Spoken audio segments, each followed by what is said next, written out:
EPL은 그 어느 리그보다도 큰 손들이 주름 잡는 머니게임 시장입니다. 재정이 풍부한 팀은 더 좋은 선수들을 들여옵니다. 당연하지만 돈이 없으면 잘 나가는 선수를 보내줘야 하죠. 그런데 이러한 자본의 논리 가운데 운영을 매우 효율적으로 해온 팀들이 있습니다. 특히 토트넘은 그 중에서도 최근 10년을 보자면 뛰어난 능력으로 팀을 운영해왔습니다. 이들은 능력 있는 젊은 선수들을 비교적 저렴하게 데려와 환상적인 팀을 일구었고 선수들의 몸값을 올렸습니다. 2013년에 베일을 당시 최고 금액인 8,600만 파운드의 레알에 넘긴 것이 대표적으로 대박을 터뜨린 예입니다.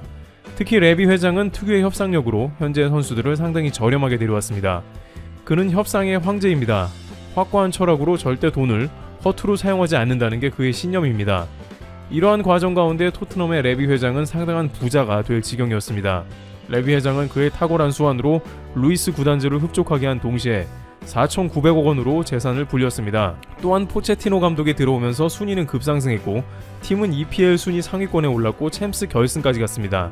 그러한 팀을 구성하는 멤버들은 덩달아 몸값이 올라가 토트넘은 머니볼을 그야말로 잘 해내는 팀이 되었습니다.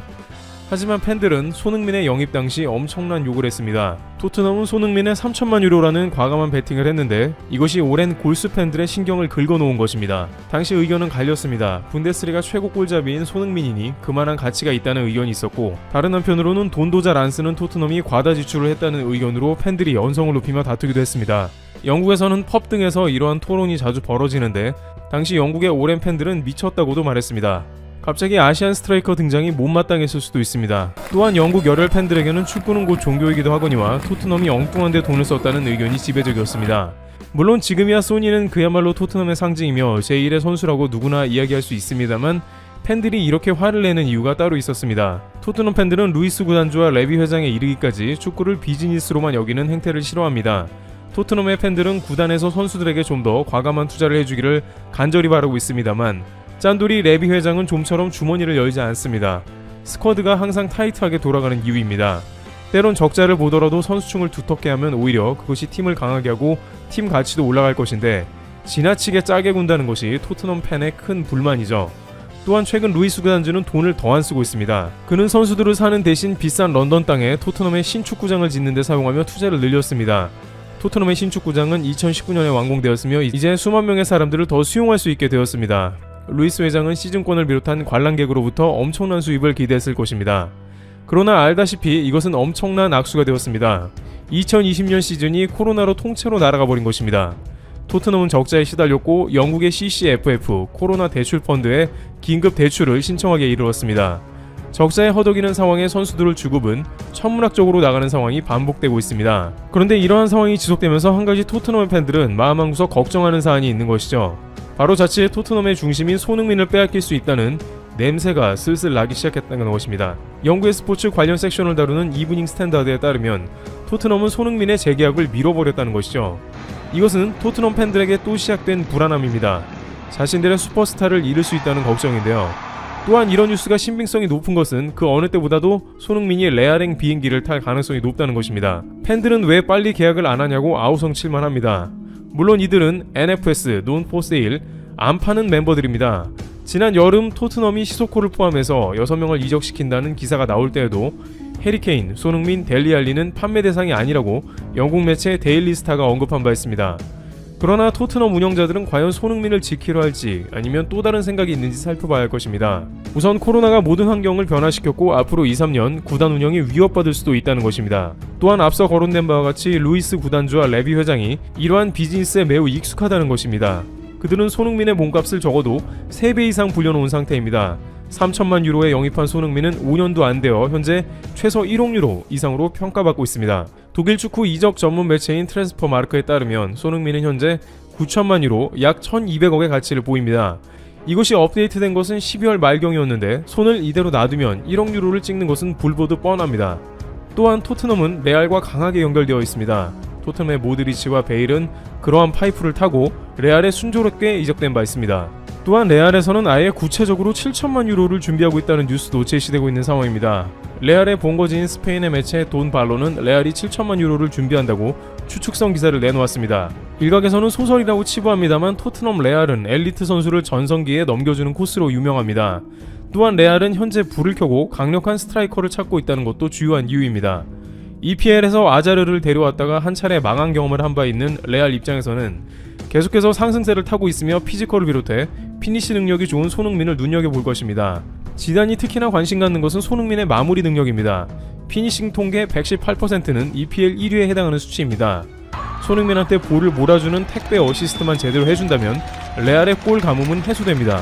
아자르는 유리몸으로 쓰러졌으며 벤제마는 제 역할을 못하고 있습니다. 심지어 손흥민은 당시 아자르보다 몸값이 약 3천만 유로 정도 저렴한 9천만 정도로 책정되어 있는 상황입니다. 그러다 보니 자금이 급한 토트넘에서 손흥민을 레알과 8, 9천만 사이에 사인할 수 있다는 의견도 나옵니다. 또한 이 상황에 토트넘은 주급 9억짜리 베일까지 받았습니다. 물론 레알과 절반 정도 나눠 부담한다고 이야기되고 있습니다만 돌아온 베일의 활약이 기대만큼 뛰어난 것도 아니고 그렇다고 팀의 가치를 키워준 것도 아니었습니다. 2019-20 레알 시즌에는 이미 베일은 지난 감독의 눈밖에 났습니다. 결국 토트넘의 패착이 된 셈입니다. 이러한 패착과 코로나로 인한 운영의 어려움, 구단 신축으로 빚더미에 앉은 토트넘은 따라서 손흥민 재계약을 짐짓 미루면서 레알이 제시하는 오퍼 금액을 고려하지 않을 수 없었을 것입니다. 특히 지난 여름 시즌 시소코를 포함해서 6명을 이적시키는 대가로 기대한 금액은 7천만 유로인데 손흥민 한 명은 이들 6명을 합친 금액보다도 비쌉니다.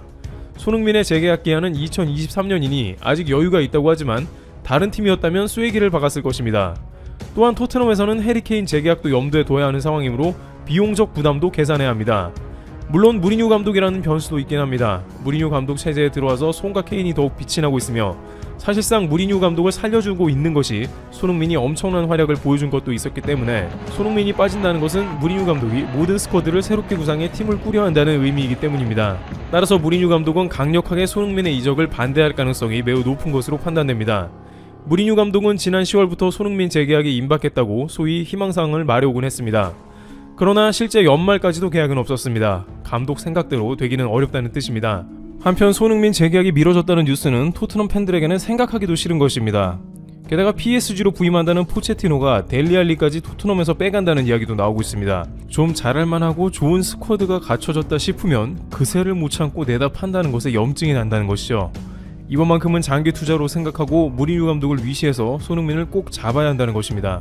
여기에 손 케인 듀오가 무너지면 토트넘이 상위권에 살아남을 확률이 극도로 떨어진다는 것입니다. 토트넘 스쿼드가 벌집같이 숭숭 뚫리는 게 아닌가 하는 걱정이 재정 악화와 함께 팬들을 우려하게 합니다. 국내 팬들은 만약 손흥민 이적 시 손과 케인의 콤비를 못 본다면 정말 아쉬울 것이라고 하기도 했고, 다른 한편으로는 손흥민이 최소한 30만 파운드 이상을 주급으로 받으면서 축구선수의 꿈이라는 레알에서 뛰는 모습도 보고 싶다는 의견이 갈리고 있습니다. 트래블튜브 여기서 마치겠습니다. 감사합니다.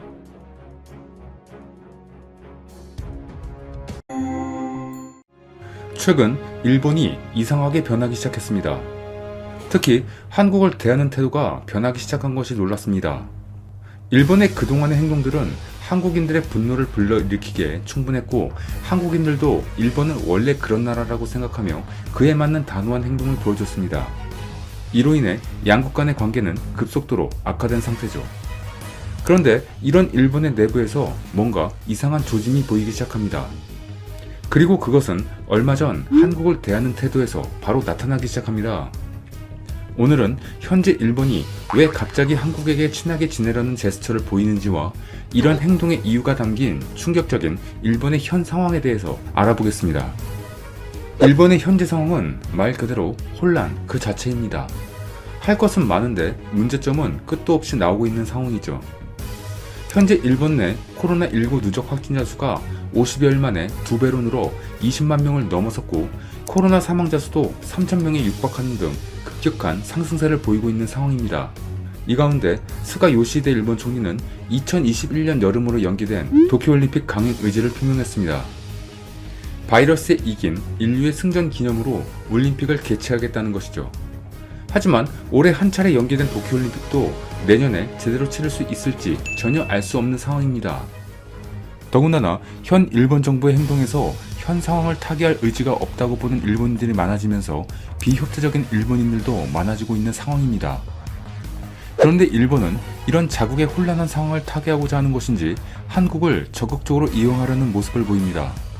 그동안 한국 때리기에 열을 올리더니 갑자기 우호적인 제스처를 보내기 시작한 것입니다. 먼저 일본은 항공 노선부터 손을 대기 시작합니다. 일본이 경제제재 당시 가장 치사하게 나온 것이 한국인들에게 대한 일본 입국의 제한이었습니다. 당시만 생각하면 화가 끓어오르죠. 그런데 최근 일본 정부는 한국 정부에게 먼저 나서서 김포 하네다 항공노선 운항을 재개하자고 제안했습니다. 그들은 인천 나리타 공항은 서울과 도쿄 도심으로부터 1시간 이상 떨어져 있어 불편하다며 도심으로부터 가까운 김포나 하네다 노선을 다시 재오픈하자고 부탁합니다. 물론 한국의 입장은 단호하게 이었습니다. 현재의 코로나19 사태를 완벽하게 통제하지 못하는 상황에서 한국보다 관리 안 되는 일본에게 더 이상 공항을 오픈하는 것은 옳지 않다고 평가한 것이죠. 일본은 이에 굴하지 않고 또다시 소규모라도 여행이라도 재개하자는 주장을 합니다. 끈질깁니다. 그들이 요구하는 내용으로는 대중교통을 이용하는 것은 무리가 있으니 정해진 가이드를 동반하고 그의 책임하에 대형 버스에 10에서 20명을 태워서 공항, 관광지, 호텔이라는 루트를 돌자는 것이었습니다. 이러면 안전할 것이라는 것이죠. 일본의 고트 트래블 정책을 이제 한국에까지 하려는 것은 아닐까 의심이 되는 상황입니다. 한국은 여행은커녕 5명 이상 모이는 것도 제한하는 상황인데 한국 정부가 이 말을 받아들일 리가 없겠죠. 하지만 이렇게 무모한 요구를 하는 것을 두고 전문가들은 일본이 한국과의 관계를 회복하고 싶다는 제스처를 보내고 있는 것이라고 평가합니다. 그렇다면 그동안 신나게 한국에게 싸움을 걸던 일본이 이렇게 마음을 바꾸게 된 계기는 무엇이었는지 궁금해집니다. 이에 대해서 알아보겠습니다. 첫 번째는 한국과 더 이상 싸우게 될 이유가 사라지고 있기 때문입니다. 계속되는 감정적인 싸움이 경제적으로도 도움이 되지 못할 뿐만 아니라 모든 갈등을 이끌던 아베가 물러남으로 인해 뒤를 이은 스가에게 전 총리와는 다른 모습을 보여줘야 한다는 압박이 작용한 것입니다. 그리고 이는 현재 5개월짜리 일본 총리인 스가의 장기 집권 계획에도 영향을 줄 것으로 판단된다고 분석합니다. 먼저 일본의 현 상황에 대한 분석입니다.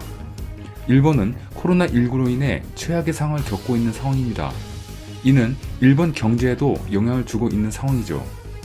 3분기 연속 마이너스 성장을 기록하면서 일본의 경기 침체가 심화되고 있는 상황이며 이는 일본 전체에 암운을 들이고 있는 상황이죠.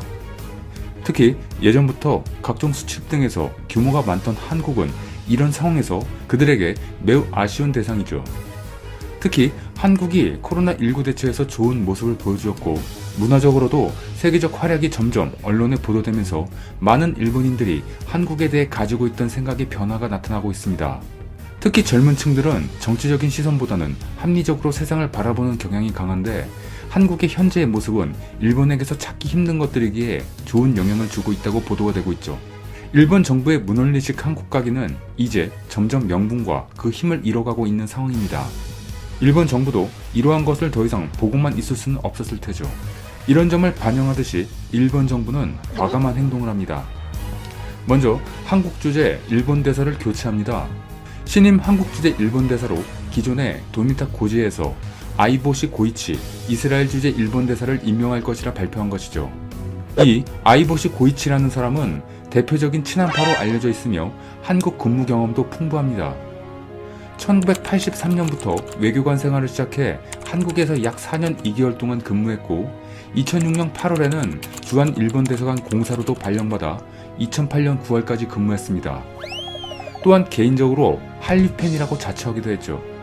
한국의 다양한 문화를 접하며 누구보다 한국을 잘 이해하고 있는 사람입니다. 그의 회고록에는 이렇게 나와 있습니다. 해외 출장 때 비행기 안에서 한국 영화를 보고 출장지에서도 현지의 한국 요리점을 꼭 들렀다. 출장에서 돌아오는 길에 나리타 공항에서 바로 신승훈 콘서트장에 가기도 했다고 말입니다. NHK 방송은 일본 정부가 아이보시 이스라엘 주재 대사를 한국 대사로 기용할 방침이라며 태평양 전쟁 중 징용을 둘러싼 문제와 위안부 문제 등으로 한일 관계가 냉각된 가운데 한국 주재 경험이 풍부한 아이보시를 기용해 상황 타개를 위한 실마리를 모색할 것이라고 보인다고 전망했습니다. 이뿐만이 아닙니다. 일본 정부는 주한 일본 대사 후임으로 아이보시 대사를 임명하면서 대사관 고위직 세 자리의 자리에도 이례적으로 한국어가 유창한 외교관을 포진시킨다고 합니다. 이 둘은 소마 히로이사 총괄공사와 미바의 다이스케 정무공사로서 둘 다 대표적인 지한파로 분류되고 있습니다. 소마 공사는 한국의 대학에서 연수를 받은 바 있고 미바의 공사 또한 마찬가지로 한국에서 유학했으며 한국어를 구사하는데 별 어려움이 없는 수준이라는 점도 공통적입니다. 이 모든 것들은 아베가 총리를 할 때에는 현실적으로 불가능한 조합이라고 보고 있습니다. 그렇다면 현 일본의 수장인 스가 총리가 이끈 일본 정부는 왜 이런 행동을 하게 된 것일까요? 전문가들은 스가 요시히데의 야망이 생각보다 크다고 평가합니다. 기존과 똑같이 행동하다가는 국민들의 지지를 얻지 못하고 아베의 대리인 정도로 여겨지다 물러날 것으로 판단한다는 것이죠. 현재 스가는 전 총리를 이어서 그 자리에 올랐기 때문에 5개월짜리 총리라는 꼬리표가 붙어있는 상황입니다. 사실 아베도 갑자기 건강상의 문제 등으로 총리 자리를 내려왔다고는 하지만 실제로는 일본의 현재 상황을 개선하기 힘들 것을 알기 때문에 시간을 두고 잠시 물러나 있다고 생각하는 것이 맞습니다. 그래서 다음 일본 총리 자리에 다시 아베가 돌아올 것 같다는 말이 나오고 있는 상황입니다.